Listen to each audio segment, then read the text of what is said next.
Coucou les petits neveux, c'est Tata sans couette. Donc je réponds à la question de Céline qui me demandait est-ce que c'est vrai que les chevaux apaisent le mal-être d'un enfant?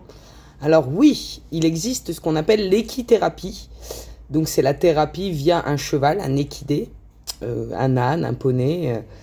Moi qui ai travaillé pendant de nombreuses années en club hippique, on travaillait également avec des hôpitaux de jour qui avaient des enfants, on va dire, en difficulté, dont les parents avaient des petits soucis pour bien s'occuper de leurs enfants.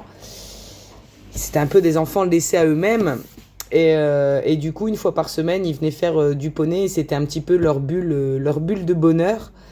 Ça leur permettait d'échapper un petit peu à leur quotidien un peu difficile. Parce que bon, il y en a certains, les parents...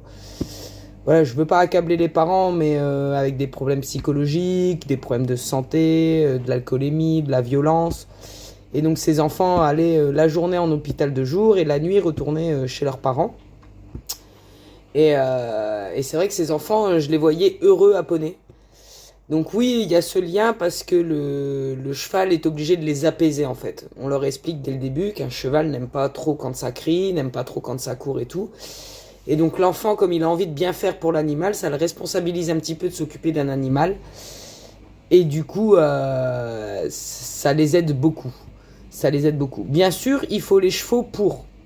N'allez pas prendre un cheval qui a peur de tout pour faire ce genre d'activité. Oui, l'équithérapie, alors ça va aussi bien pour des enfants en difficulté que des autistes, on a eu aussi, des trisomiques.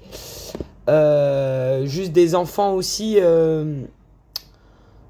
très timide, très réservé, un peu à part, on va dire, à l'école, pas trop de copains et tout ça. Et à l'équitation, ils se font des copains. Parce qu'en fait, leur passion du cheval les rassemble. Peu importe si ils ont des moyens, pas beaucoup de moyens, si... Voilà, c'est la passion du cheval qui les réunit.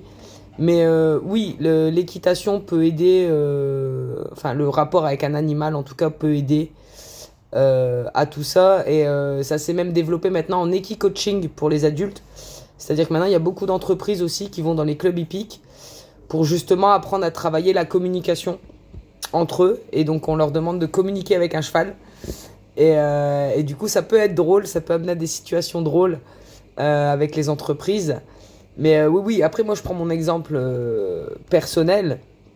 Alors, moi, je n'avais pas forcément de mal-être. Mais quand j'étais plus petite, j'étais en surpoids, vraiment. Je faisais 89 kilos pour 1,50 m, on va dire. Et j'ai perdu ma maman à 11 ans, très jeune. Et je me suis raccroché à ça. Et c'est un peu ce qui m'a sauvé la vie, entre guillemets. J'ai une autre amie aussi, les chevaux lui ont sauvé la vie. Elle le dit régulièrement. Elle tient un refuge. D'ailleurs, je lui fais un petit big up. N'hésitez pas à aller voir Cheval Nature en... Refuge, Cheval Nature en Aquitaine. N'hésitez pas à aller voir sa page TikTok et aider les chevaux du refuge. C'est possible de faire des petits dons, de faire des petits soutiens. Donc voilà. Mais les chevaux nous ont beaucoup aidés. Et je pense que c'est une passion qui nous aide. C'est-à-dire que certains, ça va être une autre passion qui va les aider. Là, le fait d'avoir un rapport avec l'animal, ça nous oblige à nous contenir, à garder nos émotions pour pas les faire subir au cheval.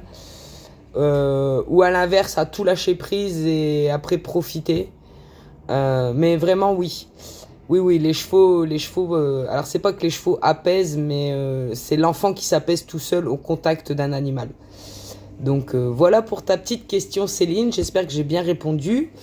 Et puis, n'hésitez pas, les petits loulous, hein, on s'abonne parce que j'attends toujours des abonnés. Voilà, ça fait une semaine qu'on a lancé cette idée folle. Là, je suis à 134 abonnés, il m'en faut 500. Donc, on s'abonne, on partage, on commente, on like. Et n'hésitez pas à commenter avec des petites questions, je me ferai un plaisir de vous y répondre. Mais voilà pour la réponse pour Céline et pour ceux qui se posaient aussi la question. Je vous fais des bisous!